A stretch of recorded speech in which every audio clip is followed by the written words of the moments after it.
Welcome back to this session of the Hindu newspaper analysis for UPSC Civil Services Examination. Today we will discuss mainly four issues. The first issue is related to Great Nicobar Project. Second issue is related to G7. Third issue is related to coral reefs, and fourth issue is related to mental health. So let's discuss all the issues in detail. What are various environmental issues and challenges related to Great Nicobar Project? Great Nicobar project से related various environmental issues and challenges क्या क्या हैं?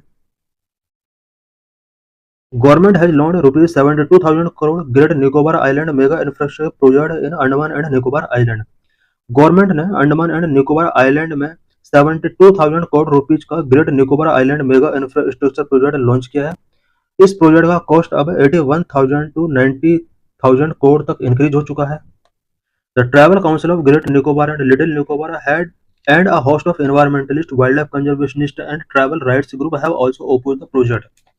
इस project का कुछ organization ने oppose किया है, such as tribal council of great Nicobar and little Nicobar. Host of environmentalist ने इसका ओपोज किया है, वाइल्ड लाइफ कंजर्वेशनिस्ट ने इसका ओपोज किया है, ट्रैवल राइट ग्रुप ने भी इस प्रोजेक्ट को लेकर कुछ अपने कंसर्न रेज किए हैं। The code hearing a batch of petitions challenging the forest clearance. Forest clearance से रिलेटेड बहुत सारे पिटिशंस कोर्ट के अंदर फाइल किए गए, कोर्ट उनको हियरिंग कर रही है। The petitioner argue that provisions of the forest right act 2006 were violated in obtaining the consent to divert about 13,000 hectare of forest land for the project. इस project के लिए अबाउट 13,000 हेक्टेयर फॉरेस्ट लैंड को divert किया गया है, और इससे related जो भी कॉन्सेंट टेकिंग किए गए थे वो कॉन्सेंट फॉरेस्ट राइट एक्ट 2006 के प्रोविजन के अगेंस्ट हैं। Where is great Nicobar and which are the communities living there? Great Nicobar कहाँ है और कौन कौन सी कम्युनिटीज इस आइलैंड पर लिविंग कर रही हैं? Southernmost tip of India, India का जो सदर्न मोस्ट टिप है वहां पर ग्रेट निकोबार आइलैंड सिचुएटेड है। Great Nicobar island is the southernmost tip of India. India part of the Andaman and Nicobar archipelago that comprises 600 odd island. Great Nicobar Andaman and Nicobar archipelago का ये एक part है जिसके अंदर 600 ऑड आइलैंड हैं। It is hilly and covered with lush rain forest occur 3,500 mm annually. Great Nicobar hilly and rain forest से covered area है। Annually यहाँ पर 3,500 मिलीमीटर तक रेनफॉल होता है। Numerous endangered and endemic species, Great Nicobar island पर endangered and endemic species बहुत मिलती हैं यहाँ पर। The rain forest and beaches host numerous endangered and endemic species such as giant leatherback turtle, Nicobar megapode, Great Nicobar crake, Nicobar crab eating macaque and Nicobar tree shrew. इस island पर बहुत सारे एंडेंजर्ड एंड एंडेमिक स्पीसीज मिलती हैं। एंडेंजर्ड स्पीसीज वो होती हैं जो कुछ ईयर के बाद एक्सटिंक्ट होने वाली हैं। एंडेमिक स्पीसीज वो होती हैं जो किसी पर्टिकुलर प्लेस पर मिलती हैं।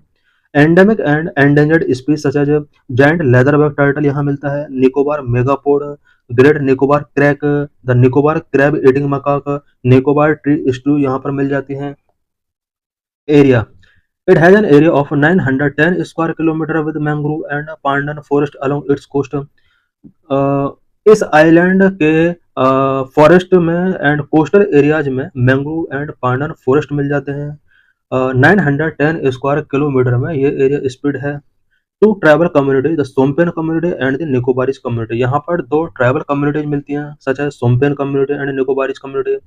The Sompen community, around 250 in total, mostly live in the interior forest and are relatively isolated for the rest of the population. Sompen community की अगर बात की जाए, टोटल 250 मेंबर्स हैं इस कम्युनिटी के अंदर प्रेजेंट में। मोस्टली जो पीपल हैं वो फॉरेस्ट के अंदर लिविंग करती हैं and rest of the population जो वर्ल्ड का है उससे आइसोलेटेड हैं। They are predominantly hunter gatherer and are classified as a particularly vulnerable tribal group within the list of ST. Shompen community जो है ये हंटर गैदरर कम्युनिटी है and ST list के PVTG particularly vulnerable tribal group में Shompen community को include किया गया है। The Nicobarese community practice farming and fishing. It has two groups, the Great Nicobarese around 450, little Nicobarese around 850। Nicobarese community जो है ये इनका जो मेन वर्क है वो फार्मिंग एंड फिशिंग है, और निकोबारिज कम्युनिटी को मतलब टू ग्रुप में डिवाइड किया गया है, great Nicobarese and little Nicobarese. Great Nicobarese के अंडर अबाउट 450 पीपल हैं, लिटिल निकोबार इसके अंडर अबाउट 850 पीपल हैं। What is great Nicobar island mega infrastructure project? Great Nicobar island पर जो मेगा इंफ्रास्ट्रक्चर प्रोजेक्ट प्रपोज किया है, इस प्रोजेक्ट के अंडर क्या क्या है? Great Nicobar island mega infrastructure project also called holistic development of great Nicobar island at Andaman and Nicobar island. It include construction of an international transshipment terminal. इसके अंदर एक इंटरनेशनल ट्रांसशिपमेंट टर्मिनल का कंस्ट्रक्शन किया जाना है। एन इंटरनेशनल एयरपोर्ट यहाँ पर बनाया जाएगा। A power plant, a township, यहाँ पर ये कंस्ट्रक्ट करने का प्लानिंग है। The project is to be implemented by the government undertaking called the Andaman and Nicobar Island Integrated Development Corporation ANIIDCO के द्वारा इस प्लान को या प्रोजेक्ट को इम्प्लीमेंट किया जाएगा। What are the benefit of this project? इस प्रोजेक्ट के क्या क्या बेनिफिट हो सकते हैं? Number one, allow Great Nicobar to participate in the regional and global maritime economy by becoming a major player in cargo transshipment। इस project के complete होने के बाद great Nicobar regional and global maritime economy के साथ अपने आप को कनेक्ट कर सकता है और कार्गो ट्रांसशिपमेंट में ये एक इम्पोर्टेंट रोल प्ले कर सकता है। Number two, boost sustainable tourism activity. इसके थ्रू सस्टेनेबल टूरिज्म एक्टिविटी काफी बढ़ सकती है अगर ये प्रोजेक्ट कंप्लीट हो जाता है। The proposed airport will support the growth of maritime services and enable Great Nicobar Island to attract international and national visitors who boost sustainable tourism activity। Airport बनने के बाद ग्रेट निकोबार में नेशनल और international level के बहुत सारे visitors यहाँ पर आएंगे, जिसकी वजह से टूरिज्म एक्टिविटी बढ़ेंगी और इस रीजन की इकोनॉमिक एक्टिविटी बढ़ने से यहाँ पर पीपल का जो लिविंग स्टैंडर्ड है वो ग्रो होगा। Government denotified 2 wildlife sanctuary. इस प्रोजेक्ट को कंप्लीट करने के लिए गवर्नमेंट ने 2 वाइल्ड लाइफ सेंचुरीज को डिनोटिफाई कर दिया है। In 2021 the Indian government denotified 2 wildlife sanctuaries to make way for the project. इस प्रोजेक्ट के लिए वे को क्लियर करने के लिए 2021 में गवर्नमेंट ऑफ इंडिया ने 2 वाइल्ड लाइफ सेंचुरीज को डिनोटिफाई किया। Number one, the Galathea bay wildlife sanctuary and megapode wildlife sanctuary. ये 2 वाइल्ड लाइफ सेंचुरी हैं जिनको गवर्नमेंट ने डिनोटिफाई किया इस प्रोजेक्ट को कंप्लीट करने के लिए। Government release the national maritime turtle action plan that list Galathea bay as the marine turtle habitat in India. Government ने इन 2 वाइल्ड लाइफ सेंचुरीज को डिनोटिफाई करने के साथ साथ national maritime turtle action plan launch किया और गैलेथिया बे को मैरीटाइम टर्टल हैबिटेट डिक्लेयर किया गया। इट मीन्स यहाँ पर टर्टल के प्रोटेक्शन के लिए national marine turtle action plan launch किया गया। Galathea Bay one of the world's largest nesting site for giant leatherback turtle. Galathea Bay world का लार्जेस्ट नेस्टिंग साइट है जायंट लेदरबैक टर्टल के लिए। The transshipment terminal is expected to be developed here. ऐसा expect किया जा रहा है कि transshipment terminal Galathea Bay region के अंदर ही डेवलप किया जाएगा। Both leatherback turtle and the Nicobar megapode are list in schedule 1 of the wild life protection act 1972, the highest level of protection for wild animal under this law. Leatherback turtle and Nicobar megapode, इन दोनों को wild life protection act 1972 के schedule 1 के अंदर list किया गया है। Wild life protection act 1972 Indian law में वाइल्ड एनिमल को प्रोटेक्शन के लिए हाईएस्ट लॉ है। Why is there opposition of Nicobar project? Nicobar project से रिलेटेड लोगों के क्या क्या कंसर्न है, क्यों इसका अपोजिशन कर रहे हैं? It is criticised for its ecological cost and for potential violation of the tribal rights. इसका इकोलॉजिकल कॉस्ट बहुत ज्यादा है एंड ट्राइबल पीपल का राइट्स का वायलेशन किया गया है। Number felling of trees and forest. बहुत सारे ट्रीज एंड फॉरेस्ट का यहाँ पर फेलिंग किया जाएगा इस प्रोजेक्ट को कंस्ट्रक्ट करने के लिए। The project require the diversion of about 130 square kilometre of forest land and the felling of around 10 lakh trees. इस प्रोजेक्ट को कंप्लीट करने के लिए 10 लाख ट्रीज का यहाँ पर फेलिंग किया जाएगा and about 130 square kilometre forest land को डाइवर्ट किया जाएगा। Number 3, threat of infectious disease. कुछ इन्फेक्टियस डिसीज का भी थ्रेट है।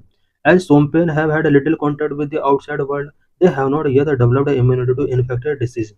शोम्पेन कम्युनिटी जो इस आइलैंड के अंदर रहती है वो आउटसाइड वर्ल्ड के कांटेक्ट में कभी नहीं रही है। अगर आउटसाइड वर्ल्ड के पीपल से इन्फेक्टियस डिसीज इन कम्युनिटीज के अंदर पहुंचते हैं तो ये सर्वाइव नहीं कर पाएंगे बिकॉज इन्फेक्टियस डिसीज से फाइट करने के लिए इनके पास इम्यूनिटी नहीं है। Number 4, this project have not assessed earthquake risk. Earthquake risk क्या क्या हो सकते हैं इस प्रोजेक्ट की वजह से, उससे रिलेटेड यहाँ पर वेरियस इशूज को असेस नहीं किया गया है। The Andaman and Nicobar archipelago is located in the Ring of Fire, a seismically active region that experiences several earthquakes throughout the year.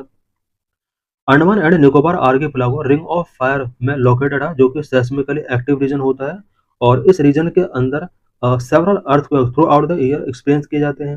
According to some estimate the region has experienced close to 500 quakes of varying magnitude in the last decade. एक estimation के according last decade में इस region के अंदर more than 500 quake feel किए गए हैं. This area is in category 5, the geographical zone with the most seismic hazard. Andaman and Nicobar जो एरिया है वो अर्थक्वेक के रिस्पेक्ट में कैटेगरी 5 में आता है, जो कि मोस्ट सेस्मिक हजार्ड्स जोन है. In this session, we will discuss about G7 organization. Why news? US asked G7 countries to impose tariff on countries purchasing Russian oil. US ने G7 countries से कहा है कि जो भी कंट्री रशिया से oil purchase कर रहे हैं उन सभी कंट्रीज के ऊपर टैरिफ इम्पोज किए जाएं. G7 is an intergovernmental bloc of rich industrialized countries comprising the US, Canada, France, Germany, Italy, Japan and UK. G7 एक inter governmental rich countries and industrialise countries का एक ब्लॉक है जिसके under US, Canada, France, Germany, Italy, Japan and UK आते हैं. It means यहाँ पर हम देख सकते हैं कि अमेरिकन कॉन्टिनेंट के यहाँ पर 2 कंट्रीज यूएस एंड कनाडा हैं. यूरोप कॉन्टिनेंट से 4 countries France, Germany, Italy, UK and Asia से 1 कंट्री इट मीन्स जापान. इन सभी कंट्रीज के द्वारा G7 कंप्राइज किया गया है. What is G7? G7 is an informal grouping of rich industrialized countries comprising the US, Canada, France, Germany, Italy, Japan and UK. G7 एक informal grouping है specially rich and industrialise countries का, जिसके under about 7 countries आते हैं. G7 member meets yearly to coordinate global economic policy and address other transitional issues such as climate change, migration, conflicts, etc. G7 members का yearly meeting होता है. इस meeting के अंदर ग्लोबल इकोनॉमिक पॉलिसी को coordinate करने के लिए डिस्कशंस किए जाते हैं एंड कुछ transnational issues such as climate change, migration, conflicts etcetera से रिलेटेड यहाँ पर डिस्कशंस किए जाते हैं. Genesis of G7 established in 1975 in response to economic and financial cooperation due to energy crisis. 1975 में एनर्जी क्राइसिस की वजह से इकोनॉमिक एंड फाइनेंशियल कोऑपरेशन का नीड हुआ और इस इंसिडेंट के बाद 1975 में G7 एस्टेब्लिश किया जाता है. The working of G7 have no permanent structure. Its rotating presidency set the agenda annually. G7 organisation का कोई परमानेंट स्ट्रक्चर नहीं है. रोटेशन बेस पर प्रेसिडेंसी कंट्रीज को गिवन किया जाता है. एनुअली इसका जो भी एजेंडा होता है उसको सेट किया जाता है. G7 summit end with a communique detailing political commitments. G7 summit का जो एंड होता है वो पॉलिटिकल कमिटमेंट के साथ एंड होता है. Members 7 members US, Germany, Canada, UK, Japan, Italy and France. Russia joined G7 in 1998, then formed the G8 but was excluded in 2014 for its takeover of Crimea. Russia ने 1998 में G7 को join किया था but 2014 में ये G7 से exclude हो गया बिकॉज रशिया ने क्रीमिया को टेक ओवर कर लिया था. रशिया के ज्वाइन होने के बाद इस ऑर्गेनाइजेशन को G8 के नाम से जाना जाता था. The European union is not a member of G7 but attends the annual summit. European union G7 का मेंबर नहीं है बट G7 के सभी मीटिंग्स को ये ज्वाइन करता है. G7 countries in numbers. 40% of the global economy and 10% of the world's population live in G7 countries. Global economy का 40% G7 कंट्री शेयर करते हैं एंड ग्लोबल पॉपुलेशन का 10% पॉपुलेशन शेयर करते हैं. 36% of global power generation capacity. Global power generation capacity G7 countries के पास 36% है. 30% of global energy demand का 30% share करते हैं. 25% of global energy related carbon dioxide emission, CO2 emission में G7 कंट्रीज का 25% शेयर है. Significance of G7 in current geopolitics में G7 का क्या सिग्निफिकेंस है? G7 play a central role in global governance में G7 आज सेंट्रल रोल प्ले कर रहा है. For example AI governance. Global partnership on AI governance was proposed in the 44th G7 summit 2018 में 44th G7 समिट हुआ था. इस summit के अंदर AI गवर्नेंस से रिलेटेड ग्लोबल पार्टनरशिप से रिलेटेड कुछ एग्रीमेंट किए गए थे। Towards regulating AI, Hiroshima AI process initiated at G seven summit in Hiroshima is a significant step. G seven का हिरोशिमा समिट जो हुआ था, इस समिट में एआई को रेगुलेट करने के लिए हिरोशिमा एआई प्रोसेस इनिशिएट किया गया था। टैक्स गवर्नेंस में जी7 का क्या रोल है? The financial action task force was established in 1989 by the G7 to examine and develop measures to combat money laundering. FATF financial action task force भी G seven organisation के द्वारा 1989 में establish किया गया था, सो दैट मनी लॉन्ड्रिंग से combat करने के लिए मेजर्स डेवलप किए जा सके, एग्जामिन किए जा सके। G seven act as a defender of the rule based international system. G seven rule based international system को हमेशा फॉलो करता रहा है। For example, study defend free and open Indo Pacific based on the rule of law which is inclusive, prosperous and secure, grounded on sovereignty, territorial integrity. G seven organisation चाहता है कि Indo Pacific region के अंदर free and open movement होना चाहिए and rule based law होना चाहिए पूरे वर्ल्ड के अंदर। A platform to discuss and resolve prominent international crisis and disputes. Prominent international crisis and dispute को रिजोल्व करने के लिए जी7 एक इम्पोर्टेंट प्लेटफॉर्म है। For example, presently Israel Hamas conflict, Ukraine Russia war, the Red Sea crisis, इन सभी crisis को solve करने के लिए जी7 एक इम्पोर्टेंट प्लेटफॉर्म के तौर पर वर्क कर सकता है। G seven summit have generated results. For example, successful launch of global Apollo programme for multinational clean energy research. 2015 में क्लीन एनर्जी रिसर्च के लिए ग्लोबल अपोलो प्रोग्राम लॉन्च किया गया था। The G7 Club for Democracies. G7 positioned at the political epicenter of global efforts to defend democratic societies and what its leader called the rule-based international law.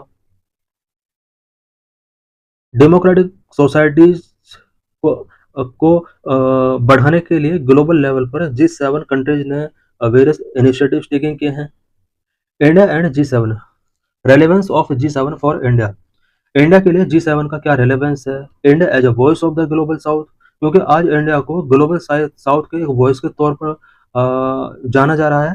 G seven में भी platform for India to prioritise and concern of the countries of the global south on the world stage.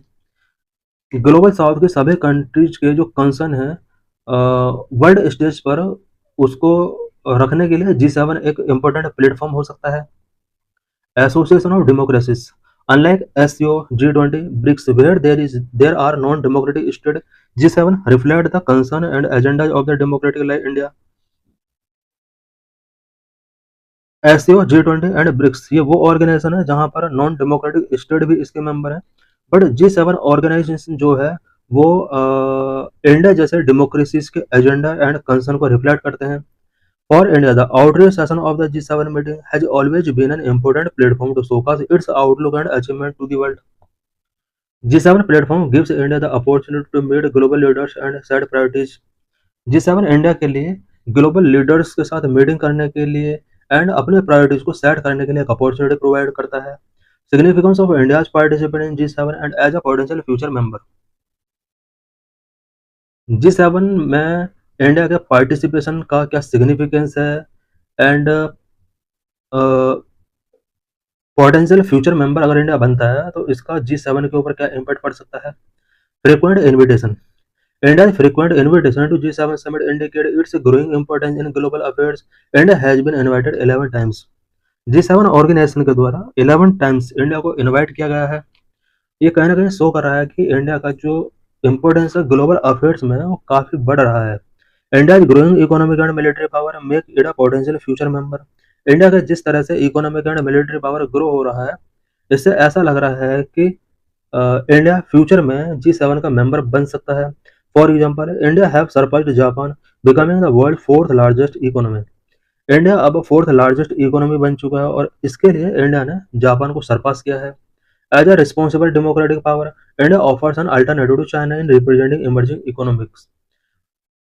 India एक responsible democratic power होते हुए India ने China के alternative के तौर पर अपने आप को रिप्रेजेंट किया है।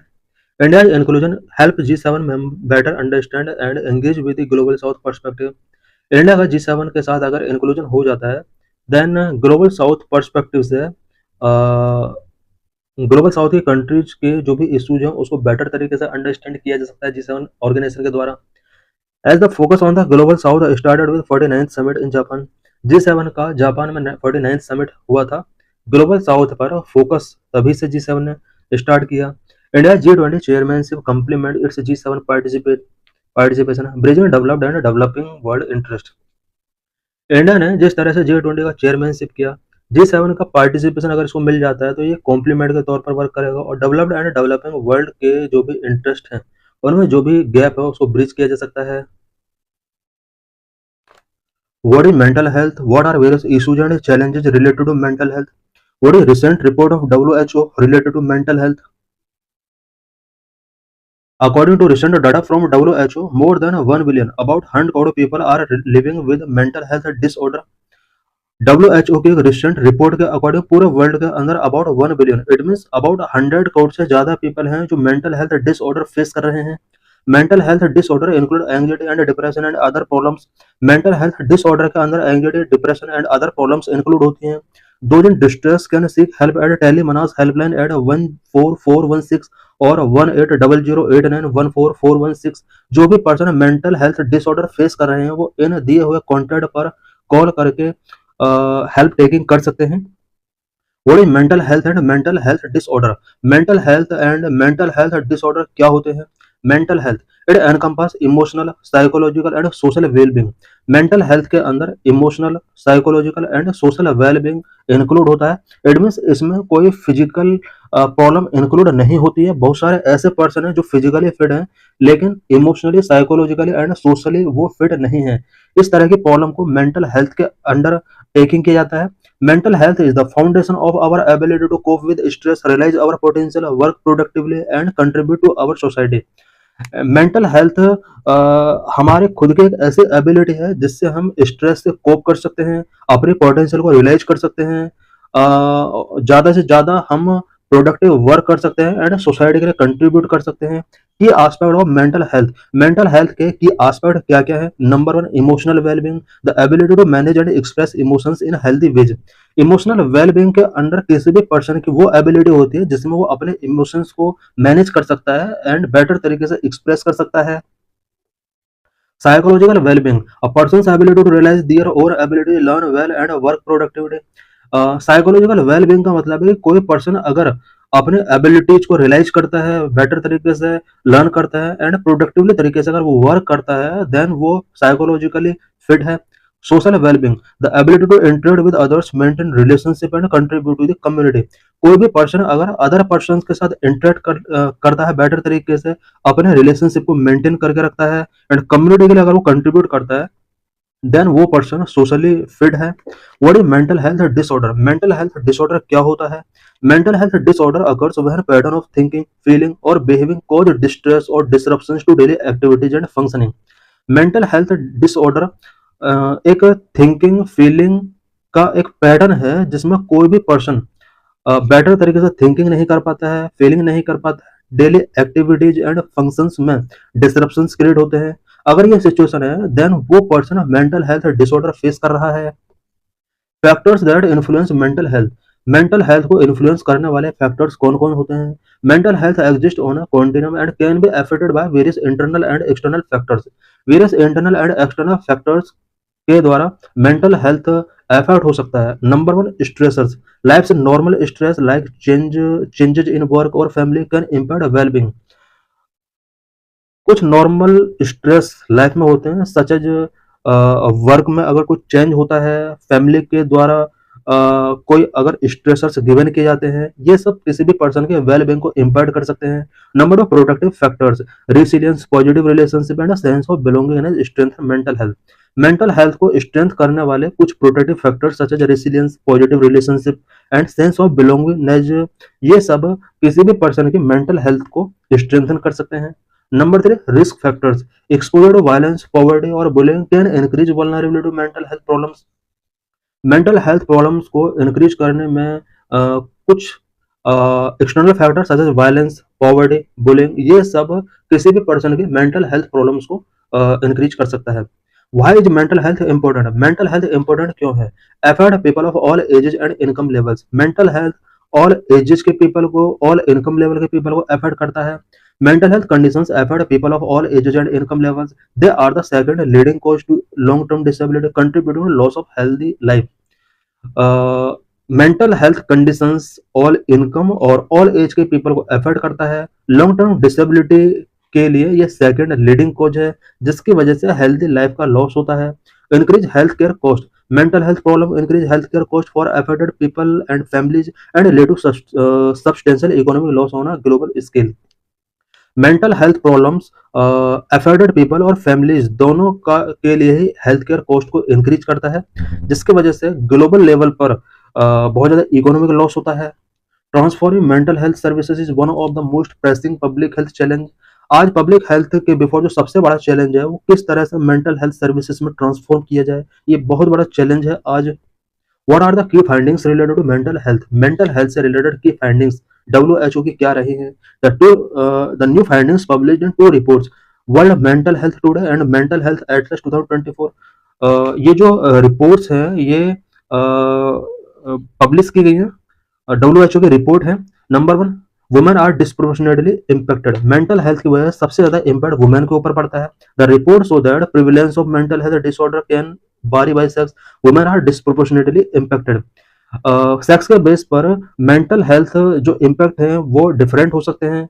वुमेन इसकी वजह से सबसे ज्यादा इम्पैक्ट होती है। Number 2, anxiety and depression. Anxiety and depressive disorder are the most prevalent mental health conditions among men and women. Men and women में मेंटल हेल्थ डिसऑर्डर में एंग्जाइटी एंड डिप्रेशन सबसे ज्यादा स्प्रेड हो रहे हैं। Number 3, suicide. Suicide remain a devastating outcome, claiming an estimated 7,27,000 live in 2021 अलोन। It is a leading cause of death among young people. 2021 में पूरे वर्ल्ड के अंदर सुसाइड रेट अबाउट 7,21,000 पीपल ने सुसाइड किया था 2021 में। यंग पीपल के अंदर आज भी ये लीडिंग कॉज है डेथ का। Number 4, sustainable development goal. Progress made in reducing suicide mortality is too low to meet the United Nations Sustainable Development Goal of a 1/3 reduction in suicide rate by 2030. On the current trajectory, only a 12% reduction will be achieved. United nation का sustainable development goal के under भी suicide rate को कम करने का एक target रखा गया है। 2030 तक अबाउट 1/3 इट मीन 33% तक सुसाइड रेट को कम करने का यहाँ पर टारगेट रखा गया था, पर अभी ओनली 12% का ही रिडक्शन हो पाया है। प्रोग्रेस इसके लिए बहुत ही स्लो तरीके से हो रहे हैं। Number 5, economic impact of mental health disorder is a staggering. Depression and anxiety alone cause the global economy an estimated $1 trillion each year. Mental health disorder की वजह से बहुत ज्यादा इकोनॉमिक कॉस्ट पूरे वर्ल्ड को फेस करना होता है। डिप्रेशन एंड एंग्जाइटी की वजह से पूरे वर्ल्ड के अंदर ईच ईयर $1 ट्रिलियन का ग्लोबल इकोनॉमी कॉस्ट है इसका। What are the flaws in mental care system, mental care system के बिफोर क्या क्या प्रॉब्लम्स हैं, क्या क्या फ्लॉज हैं। Number 1, lack of legal reforms. While many countries have adopted right-based approach and enhanced preparedness for mental health and psychological support, this momentum has not translated into legal reform. बहुत सारे countries हैं पूरे world के अंदर जिन्होंने mental health से related right based approach follow किए हैं and mental health and psycho social support provide करने के लिए इन्होंने इंफ्रास्ट्रक्चर को बेटर किया है, बट अभी ये सब इनिशिएटिव लीगल रिफॉर्म्स में ट्रांसलेट नहीं हो पाए हैं। Number of fewer countries have adopted right-based mental health legislation, and only 45% of the countries evaluated law in full compliance with international standard. पूरे वर्ल्ड के अंदर बहुत सारे कंट्रीज हैं जिन्होंने मेंटल हेल्थ डिसऑर्डर से फाइट करने के लिए right based mental health legislation pass किए हैं। ओनली पूरे वर्ल्ड के अंदर 45% कंट्रीज हैं जिन्होंने इंटरनेशनल स्टैंडर्ड के बेस पर अपने कंट्रीज के अंदर लॉ मेकिंग किए हैं। Number 3, low investment. The report reveals a concerning stagnation in the mental health investment.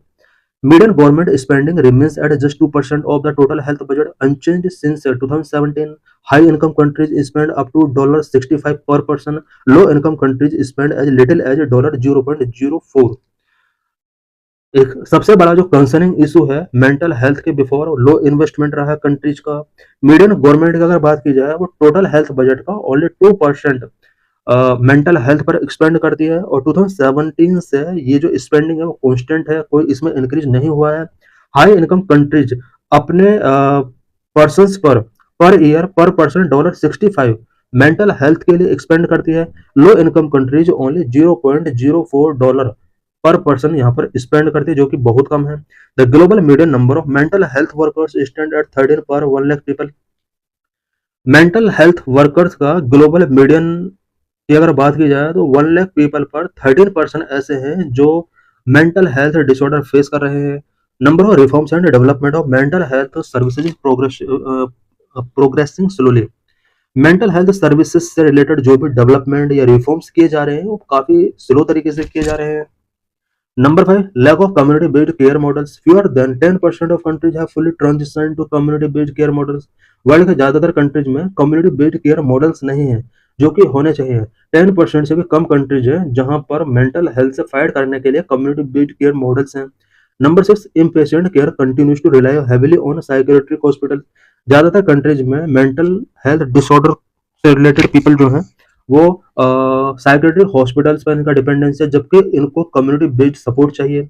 Many countries have strengthened their mental health policies and programs, but greater investment and action are needed globally to promote mental well-being. What is India's status on mental health? Mental health से related India का क्या status है? Number 1, separate budget. India direct mental health budget has remained at रफली ₹1000 crore for recent fiscal year with financial year 2025-26 allocating ₹1004 crore। इंडिया में mental health के लिए budget set किया जाता है और रफली ईयरली 1000 करोड़ रुपीज का बजट सेट किया जाता है।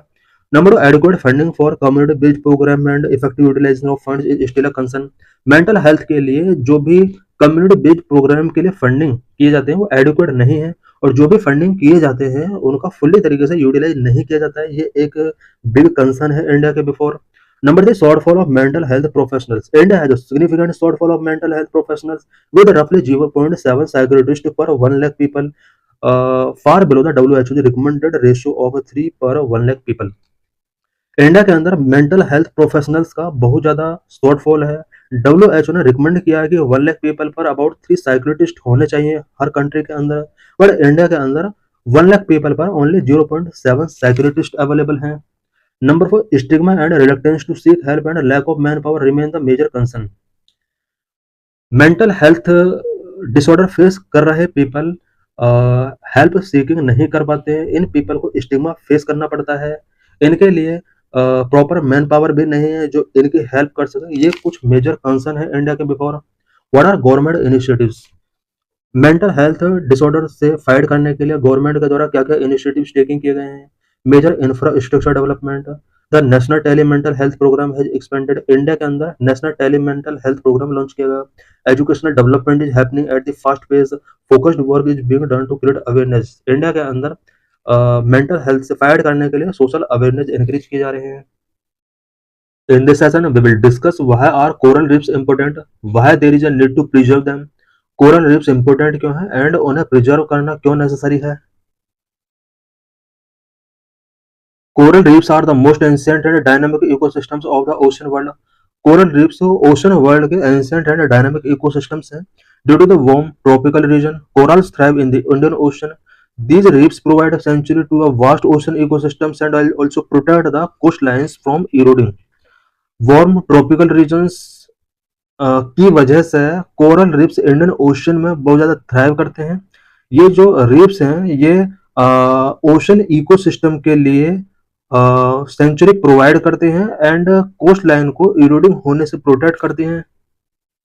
What are corals, coral reefs and coral polyps? Corals are small marine animals. Corals mainly कुछ स्मॉल मैरीन एनिमल्स होते हैं। The hard type of coral grow with the help of algae which give it cooler and nutrient that help it form a sturdy stony skeleton.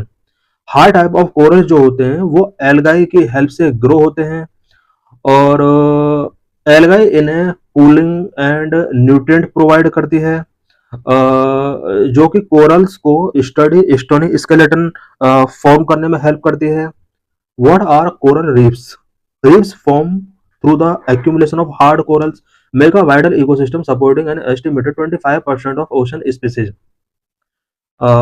Coral reefs जो form होते हैं वो corals hard corals के accumulation की वजह से form होते हैं एंड ये वाइटल इकोसिस्टम ओशन के अंदर मेकिंग करते हैं एंड ओशन स्पीसीज में से अबाउट 25% स्पीसीज के लिए कोरल रीफ्स एक सपोर्ट प्रोवाइड करते हैं।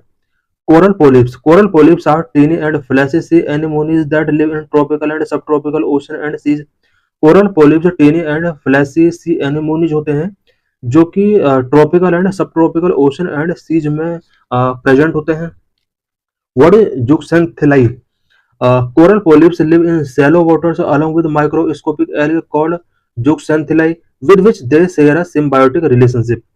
कोरल पोलिप्स शैलो वाटर्स में लिविंग करते हैं एंड शैलो वाटर्स में कुछ माइक्रोस्कोपिक एल्गे के साथ ये सिम्बायोसिस रिलेशनशिप यहाँ पर स्टेब्लिश करते हैं. माइक्रोस्कोपिक एल्गे जो होती है इन्हें हम जुक्सेंथली बोलते हैं और ये एक दूसरे की लाइफ को सस्टेन करने में हेल्प करते हैं. Zooxanthellae algae has photosynthesis abilities that feed the coral polyps with carbon compounds which give them energy. In turn, the polyps provide protection to zooxanthellae. Zooxanthellae algae जो होता है इसके अंदर फोटोसिंथेसिस एबिलिटीज होती हैं जो कि कोरल पोलिप्स को फीड करती हैं एंड कार्बन कंपाउंड जो कि कोरल्स को एनर्जी प्रोवाइड करती हैं. कार्बन कंपाउंड भी जुक्सेंथली एल्गे के द्वारा कोरल को प्रोवाइड की जाती हैं. In return polyps provide protection to zooxanthellae. Return में पोलिप्स जुक्सेंथली को प्रोटेक्शन गिवन करते हैं. How coral reefs formed? Coral reefs कैसे फॉर्म्ड होते हैं? Coral reefs are formed when the freely moving larvae of corals attach themselves to sedimentary rock or hard surface near the coastline. Coral reefs तब बनते हैं जब freely moving larva of corals sedimentary rock या hard surface के साथ attach हो जाते हैं near coastline. Coral reefs in formation process undertaken with the help of several other processes like sedimentation, compaction, cementation and solidification of the skeleton of coral polyps. Coral reef का जो formation process है वो several other process like sedimentation, compaction, cementation and solidification of skeleton of coral polyps, ये सभी के formation के during भी coral reefs form होते हैं. Types of coral reef in India. India में कोरल रीफ के कौन कौन से टाइप होते हैं? इंडिया है 3 major type of coral reef. Number 1 infringing reef evolve and develop near the continent and remain close to the coastline. Fringing reef जो होती हैं ये near the continent and coastline के क्लोज डेवलप होते हैं. Separated from the coastline by small shallow lagoons. Most commonly found reef in the world. Fringing reef जो होती हैं ये मोस्ट कॉमनली फाउंड रीफ्स होती हैं पूरे वर्ल्ड में. Second barrier reef found offshore on the continent shelf. Continent shelf के offshore region में बैरियर रीफ मिल जाएंगे. Usually run parallel to the coastline at some distance. A deep and wide lagoon is located between the coastline and the barrier reef. coastline and barrier reef के between deep and wide lagoon यहाँ पर मिल जाएंगे. Third atolls formed on mid oceanic ridge. mid oceanic ridge में atolls form होते हैं shaped circularly or elliptically and are surrounded by seas on all four sides and have shallow waters in the center called a lagoon. atolls का जो shape होता है वो circular होता है, एलिप्टिकल हो सकता है एंड सी चारों तरफ से सीज के द्वारा ये सराउंडेड होते हैं. Where are coral reefs found in India? India में कोरल रीफ्स कहाँ फाउंड होते हैं? Coral reefs in India are found Gulf of Mannar, Gulf of Kutch, Palk Bay, Andaman and Nicobar and Lakshadweep island, coast of Kerala. What are the ideal environment condition for the corals to grow? Coral के grow होने के लिए ideal environmental conditions क्या क्या हो सकती हैं? Number 1 clean water. Beautiful coral polyps develop in a clear water. Clear water जहां होगा ब्यूटीफुल कोरल पॉलिप्स वहीं डेवलप होंगे. Clear water give passage of sunlight to the algae that help in photosynthesis lead to sustain their life. Clear water sunlight के लिए algae को एक root provide करेगा और इसके थ्रू जो फोटोसिंथेसिस होता है ये कोरल्स और एल्गे की लाइफ को सस्टेन करने में एक इंपॉर्टेंट रोल प्ले करता है. Number 2 shallow water. Coral reef grow in shallow part of the water. The surface of the reef should not be more than 80 meter deep from the water surface. Coral reefs water के shallow part में grow करते हैं and reef का जो surface है वो water का outer surface है 80 मीटर से ज़्यादा deep नहीं होना चाहिए. It means 80 मीटर के अंडर अगर कोरल रीफ हैं देन ये बेटर तरीके से ग्रो कर पाते हैं. Zooxanthellae need adequate sunlight for their photosynthesis process. जुक्सेंथली जो एल्गे होता है इसको फोटोसिंथेसिस प्रोसेस के लिए एडिक्वेट सनलाइट की नीड होती है. Number 3 warm water. Coral reefs are directly connected with the warm oceanic water with average temperature 20 degree. Coral reefs warm oceanic water के अंदर बेटर तरीके से ग्रो करते हैं। एवरेज टेम्परेचर 20 डिग्री होना चाहिए वाटर का। Hence coral reefs generally prevail on the eastern coast of the continent. यही वजह है कि कॉन्टिनेंट के ईस्टर्न कोस्ट पर सबसे ज्यादा कोरल्स मिलते हैं, बिकॉज कोस्टन ईस्टर्न कोस्ट का जो वाटर होता है थोड़ा वार्म होता है। But in the case of India this is not true, as the eastern water are filled with high amount of sediment water. India के केस में ये ट्रू नहीं है, बिकॉज इंडिया का जो ईस्टर्न कोस्ट है वो high amount of sediment matter से फिल्ड है। यही वजह है कि ईस्टर्न कोस्ट में कोरल रीफ इंडिया में प्रेजेंट नहीं है। Number 4, saline filled waters. Salty ocean water is extremely important for the development of coral polyps. Coral polyps का development के लिए salty ocean water extremely important होता है। The polyps extract calcium from the water to protect their skeleton. Polyps जो होते हैं वो अपने skeleton को protect करने के लिए water से calcium extract करते हैं। So mild salinity is a necessity for coral reefs to flourish. यही वजह है कि कोरल रीफ्स को फ्लोरिश करने के लिए मिल्ड सैलिनिटी की नीड होती है। नंबर 5, सेमी हार्ड और हार्ड सरफेस। सेमी हार्ड और hard surface is a pre condition for sedimentation, compaction, cementation and solidification of the coral polyp skeleton. Coral polyp skeleton के sedimentation के लिए, compaction के लिए, सीमेंटेशन एंड सॉलिडिफिकेशन के लिए semi hard and hard surface pre condition होता है। Number 6, rich supply of nutrients. Coral reefs flourish in ocean waters because ocean waves support the constant supply of rich nutrient. Coral reefs सबसे ज्यादा ocean water के अंदर flourish होते हैं, because ocean waves जो होती हैं वो कॉन्स्टेंटली रिच न्यूट्रिएंट को सप्लाई करती हैं। Coral polyps multiply faster when supplied with nutrients. Nutrients का सप्लाई अगर फास्टर होता है देन कोरल पॉलिप्स फास्टर तरीके से मल्टीप्लाई करते हैं। Why is the survival of coral and coral reefs important to marine life? Coral and coral reefs का survival क्यों इंपॉर्टेंट है मैरीन लाइफ के लिए? Corals are important to marine life because of the following reason. कुछ reasons की वजह से corals marine life के लिए इंपॉर्टेंट है। Reason such as number 1, overall health of the marine ecosystem is dependent on corals. Marine ecosystem का overall health corals पर depend है। Number 2, coral support a wide range of ecosystem too, so that they called the rain forest of the ocean. Corals wide range of ecosystem को सपोर्ट करते हैं, यही वजह है कि कोरल्स को rain forest of the ocean के नाम से भी जाना जाता है। Number 3, coral provide a place to live for a huge variety of fish. Corals huge variety of fish के लिए एक आइडियल प्लेस प्रोवाइड कराता है। Number 4, these are a primary source of food in the marine ecosystem.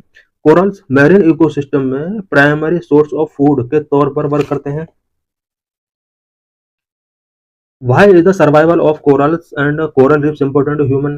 Coral and coral riffs का survival human के लिए क्यों important है? Number 1, food source. Corals human के लिए एक फूड सोर्स के तौर पर वर्क करते हैं।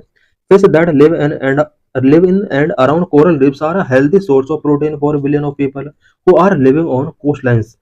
फिश जो कोरल रीफ्स के अंदर है एंड इसके आउटर पाए जाती हैं वो प्रोटीन का एक लार्जेस्ट सोर्स होती है। बिलियन ऑफ पीपल्स जो कोस्ट लाइन पर लिविंग कर रहे हैं उनके लिए फूड के एक सोर्स के तौर पर कोरल रीफ्स एक इम्पोर्टेंट प्लेस है। Some fishing industries are entirely dependent on the coral reefs. बहुत सारे फिशिंग इंडस्ट्रीज हैं जो एंटायरली कोरल रीफ्स पर डिपेंड है। Number 2, coastal protection. Coastal protection के लिए भी कोरल रीफ्स बहुत ही इंपॉर्टेंट है। Coral reefs act as a barrier and protect the coastal areas from strong ocean waves and currents, ocean storm and cyclone.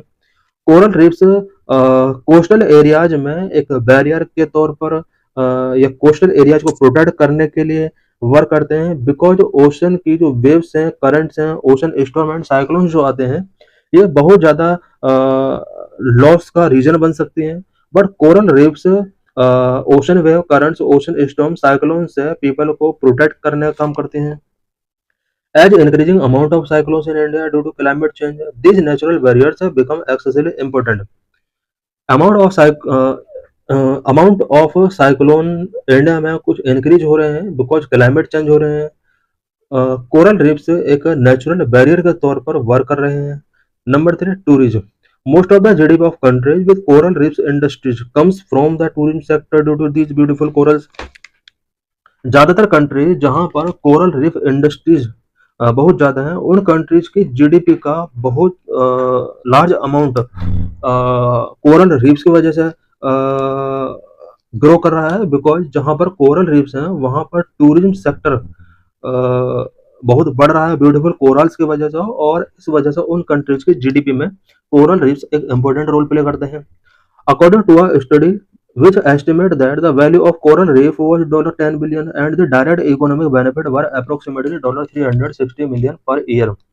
एक study के according coral reefs की जो वैल्यू है वो $10 बिलियन तक है, एंड डायरेक्ट इकोनॉमिक बेनिफिट की अगर बात की जाए तो अप्रोक्सीमेटली $360 मिलियन पर year coral reefs benefit provide कराते हैं। Number 4, medicinal properties. Coral reefs are also known as medicine chest of the sea. Coral reefs को सी का मेडिसिन चेस्ट के तौर पर भी जाना जाता है। Some feels that the corals attract leave behind some chemical compound that are used in human hospital. कुछ फिश ऐसी होती हैं कोरल रीफ्स के अंदर जो कुछ केमिकल कंपाउंड रिलीज करती है, और इन केमिकल कंपाउंड का यूज ह्यूमन हॉस्पिटल में किया जाता है। Number 5, provide insight for metrology. A new study by the Indian Institute of Meteorology has stated that corals along the northwestern coast provide insight on the pattern of the onset and withdrawal of the Indian monsoon। एक study के according, Indian institute of meteorology की एक study की गई, उस study के according corals specially north west coast में पाए जाने वाले कोरल्स जो हैं वो इंडियन मानसून के ऑनसेट एंड विड्रॉवल से रिलेटेड पैटर्न को इससे रिलेटेड कुछ हिंट प्रोवाइड करते हैं। Various threads that put corals to the extinction. Corals के बिफोर क्या क्या थ्रेड हैं, और all coral reefs are facing a large number of threat directly और indirectly by human actions. All coral reefs directly और indirectly human actions की वजह से कुछ थ्रेड फेस कर रहे हैं। 75% of them facing high risk threat. All corals का अबाउट 75% से ज्यादा corals high risk threat face कर रहे हैं। Some of these threat are number 1, global warming. Due to global warming, ocean waters are becoming more acidic and posing threat to the coral ecosystem. Global warming की वजह से ocean water more acidic हो रहा है, जिसकी वजह से coral ecosystems के लिए थ्रेट यहाँ पर पोज हुए हैं। Glaciers across the world are melting due to which sea levels are rising, which lead to the coral reefs drowning and not getting enough sunlight, which leads to their slow growth। Glacier के melt होने की वजह से भी सी level rise हो रहा है, coral reefs इसकी वजह से ड्रोनिंग हो रहे हैं, कोरल रीफ्स को सफिशिएंट सनलाइट नहीं मिल पा रहा है, जिसकी वजह से इनका ग्रोथ स्लो होता है। Number 2, rising marine pollution. Coral reefs need air and space to breathe. Coral reefs के लिए एयर चाहिए, स्पेस चाहिए ब्रीथ करने के लिए। Due to marine pollution, coral being suffocated and might loss them sooner than we thought. Marine pollution की वजह से कोरल्स सफोकेशन फील कर रहे हैं, एंड नेक्स्ट कुछ ईयर्स में इस वजह से इनका जो प्रेजेंस है वो खत्म हो सकता है। Number 4, ozone depletion. Due to ozone depletion, radiation is increasing, the corals in shallow waters can get damaged and destroyed. Ozone depletion की वजह से रेडिएशन इंक्रीज हो रहा है, एंड वाटर के अंदर जो कोरल्स हैं वो डैमेज हो सकते हैं, डिस्ट्रॉय हो सकते हैं इस वजह से। Number 5, oceans stronger storm and high pH level. Rise of stronger storm has led to oceanic waves that damage and break the coral reef. Ocean के अंदर स्ट्रॉन्गर स्टॉर्म्स राइज हो रहे हैं, जिसकी वजह से ओशनिक वेव्स कोरल रीफ्स को damage कर रहे हैं, ब्रेक कर रहे हैं। They might even break colonies and make them unsafe for living. Ocean storm colonies, coral reef colonies को ब्रेक कर रहे हैं, और उनके लिए जो सिचुएशंस हैं वो अब अनसेफ होती जा रही हैं। As the sea absorb more and more CO2, the pH level increase which lead to weaker coral skeleton, their vulnerability to disease and destruction by storm. Sea जो ocean and seas more and more CO2 अगर absorb करते हैं तो इससे pH level ocean and sea water का increase हो जाता है, जिसकी वजह से कोरल्स स्केलेटन वीक हो जाते हैं, एंड कोरल्स का यहाँ पर डिस्ट्रक्शन होता है। Number 6, coral bleaching. Coral bleaching occur when the ocean get warmer. Ocean warm होता है, इसकी वजह से कोरल ब्लीचिंग का इंसिडेंट होता है। Because coral have a limited temperature tolerance, they get stressed and release symbiotic algae in response. Because corals जो होते हैं वो लिमिटेड टेम्परेचर टॉलरेंस इनका होता है, अबाउट 20 डिग्री टेम्परेचर ये टॉलरेट कर सकते हैं, एंड अगर वाटर का टेम्परेचर इंक्रीज हो जाता है तो इसकी वजह से कोरल्स का डेवलपमेंट इफेक्ट हो सकता है, कोरल ब्लीचिंग हो सकता है। When they run out of the algae, they run out of their life source and hence cease to exist. Temperature increase होने की वजह से कोरल्स एक सिम्बायोटिक एल्गी रिलीज करते हैं, और इसके ज्यादा रिलीज होने की वजह से इसके रिलीज होने से ओशन कोरल रीफ का जो इकोसिस्टम है वो डिस्टर्ब हो जाता है। Law protecting the coral reefs in India. India में कोरल रीफ्स को प्रोटेक्ट करने के लिए क्या क्या इनिशिएटिव्स टेकिंग किए गए हैं, क्या क्या लॉ मेकिंग किए गए हैं। Ministry of environment, forest and climate change make guidelines and law protecting coral reefs and ensure to follow properly. Ministry of environment, forest and climate change ने कुछ गाइडलाइंस एंड लॉ जो coral reefs को protect कर रहे हैं, ये initiative taking किया है। State Wildlife Department take care of the corals if the coral reef region comes under a protected area. State wild life department भी कोरल्स का टेक केयर करती हैं। अगर कोरल रीफ रीजन अगर प्रोटेक्टेड एरिया के under आ जाता है, then state wild life department भी कोरल्स के टेक केयर के लिए इनिशिएटिव टेकिंग करता है। Coastal regulation zone of 1991। All marine resources are protected under the Coastal Regulation Zone of 1991, which provide protection to all corals. 1991 का coastal regulation zone भी marine resource को protect करने के लिए वर्क करता है, और ऑल कोरल रीफ को प्रोटेक्ट करने के लिए भी ये इनिशिएटिव टेकिंग करता है। Specific section 7(2) of CRZ state that no resort or hotels are to be made on coral reefs. The mining and quarrying of coral reefs are also banned in some states except for scientific purpose. कुछ state में coral reef के under mining and quarrying को ban किया हुआ है, और scientific purpose के लिए माइनिंग किया जा सकता है। Conclusion, conservation method should be taken to protect these beautiful polyps. इन ब्यूटीफुल पॉलिप्स को प्रोटेक्ट करने के लिए कुछ कंजर्वेशन मेथड हमें टेकिंग करने होंगे। Law should be strictly enforce and if not followed penalty should be imposed. Coral reefs को प्रोटेक्ट करने के लिए जो भी लॉ एस्टेब्लिश किए गए हैं, स्ट्रिक्टली इनको इन्फोर्स किया जाना चाहिए। अगर इन लॉ का वायलेशन किया जाता है, स्ट्रिक्ट पेनल्टीज इम्पोज की जानी चाहिए। Corals reef diverse ecosystems keep marine life in running. Coral reef के अंदर जो डाइवर्स इकोसिस्टम है, ये मैरीन लाइफ को रनिंग में